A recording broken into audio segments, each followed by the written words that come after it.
People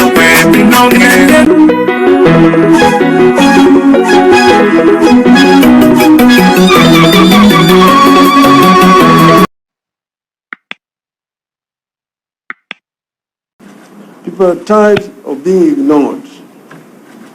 People are tired of being told what to do and when to do it.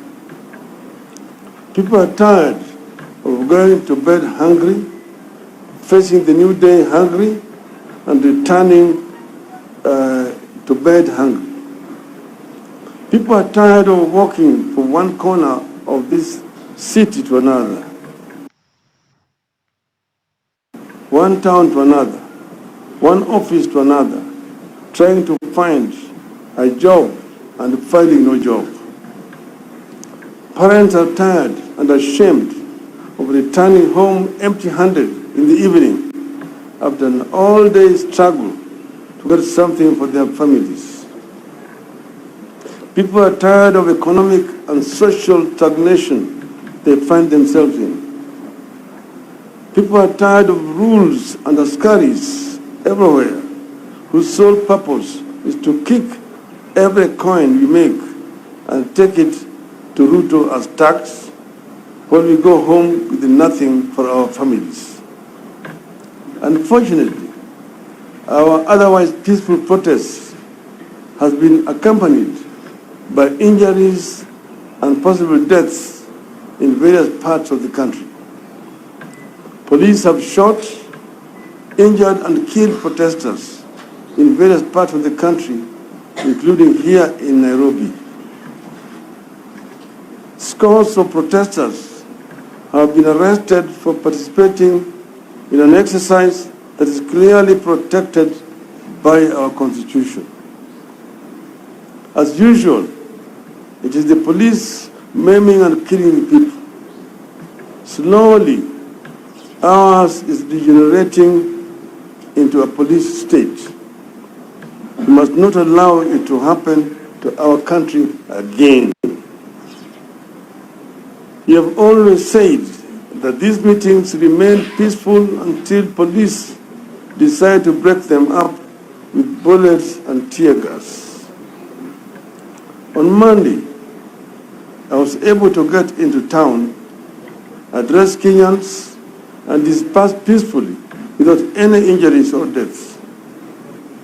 This was because police did not try to break up the meeting. Yesterday, we were at Kenyatta Market. We were able to have lunch and hold impromptu meeting with the people that ended peacefully because there were no police. All our engagements are peaceful until the police show up. Late last night, we received intelligence of a most heinous plan by Kenya Kwanza to ferry armed goons who would attack peaceful attendees of our rally in Kamkunji.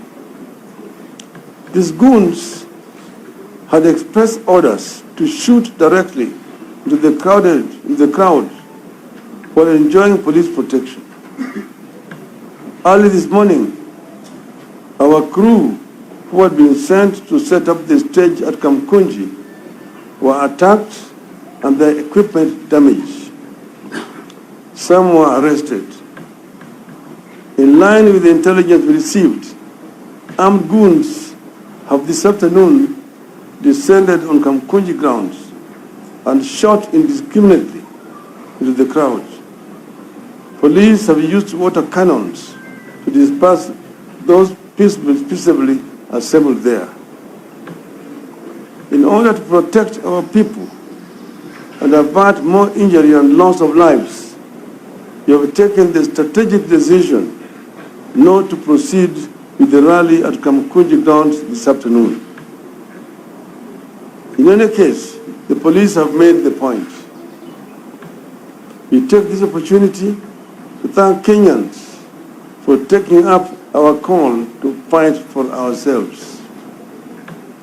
This struggle is not about Azimio or any party in particular. This is now about Kenyans refusing to move on until they get a good deal. We agree with them. This time around, there's no moving on until RUTO shows a readiness to listen to and respect the people. People deserve a deal, not bullets and tear gas. Kenyans clearly understand that if they let RUTO get away with his present display of disrespect, dictatorship and contempt for people, he will try to get away with many other bad things.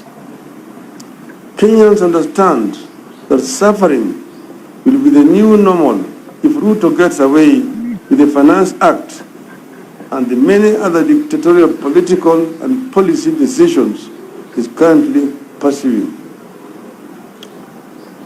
So there is no moving on until RUTO comes out openly and agrees to repeal the Finance Act and embarks on other measures to lower the cost of living.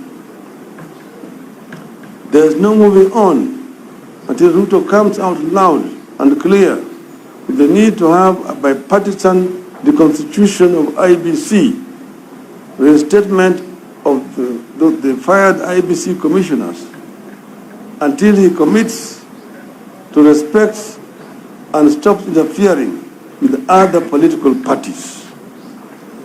The fight for multi-party and a new constitution was so painful, so deadly, and so costly that it could not have been in vain.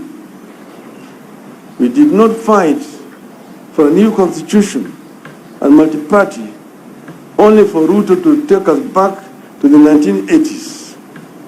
Kenyans will not accept it.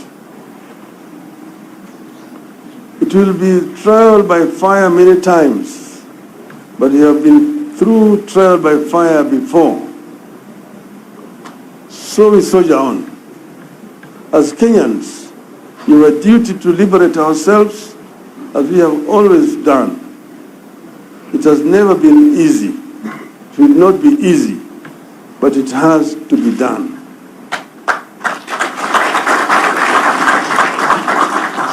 With the unity and commitment, we will force RUTO to give Kenyans a good deal.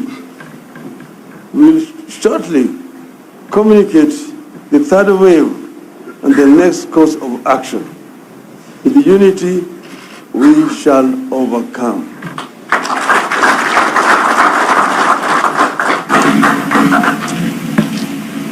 Any question?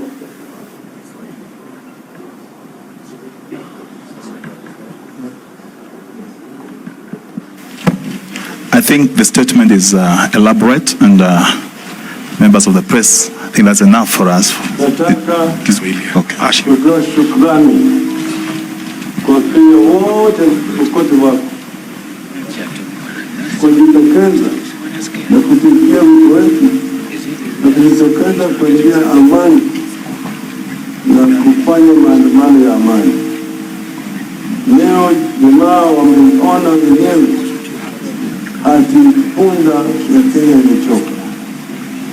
Wamejitokeza wenyewe kila mahali, pembe zote za Kenya wamejitokeza na wameonyesha dhahiri shairi ya kwamba wako tayari kuitikia wito wetu ya kuona ya kwamba Kenya inarudi kwenye msingi bora ya utawala. Kenya wameona mengi zaidi. Gharama maisha imepanda zaidi. Watu wanaumia. Gharama ya matibabu imepanda. Karo ya shule imepanda. Nauli imepanda. Bei ya chakula hata unga na kadhalika zote zimepanda. Kwa hivyo kila kitu sasa imekuwa ni adimu kupatikana. Kenya wanajitokeza, sisi tuko pamoja na Wakenya. Sisi kama wanaazimio tuko pamoja na Wakenya. Tulisema jana na nitarudia tena, tunataka RUTO aheshimu haki ya Wakenya. Vile vile aheshimu vile Wakenya waliamua kwa upande wa uchaguzi. wale wabunge ambao walichaguliwa na tikiti ya chama cha Azimio, kama wanataka kuvuka mpaka waende ng'ambo nyingine, wafuate sheria ambayo inatakikana, kujiuzulu, rudi kwa wananchi. Vilevile tunasema waache kujaribu kunyakua vyama vya Azimio kama Jubilee Party kupitia kwa ile mahakama Karagosi ambayo imeunda political party tribunal. Jubilee ni mwanachama wa Azimio na walitangaza, walifanya mkutano yao na kuteua viongozi wapya. Wawache kuingia ndani hiyo na kuleta uamuzi bandia atukujaribu kunyakua Jubilee. Hayo ni mambo ambayo yanaweza kuleta maafa katika taifa letu.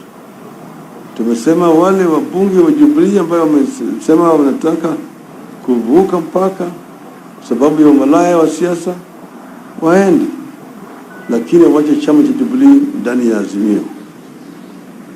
Yote tuko pamoja. Nataka kuambia Wakenya shukrani sana kwa ukarimu wenu, kwa ujasiri wenu, kwa ukakamavu wenu, kusimama mara na sisi kwa hii vita.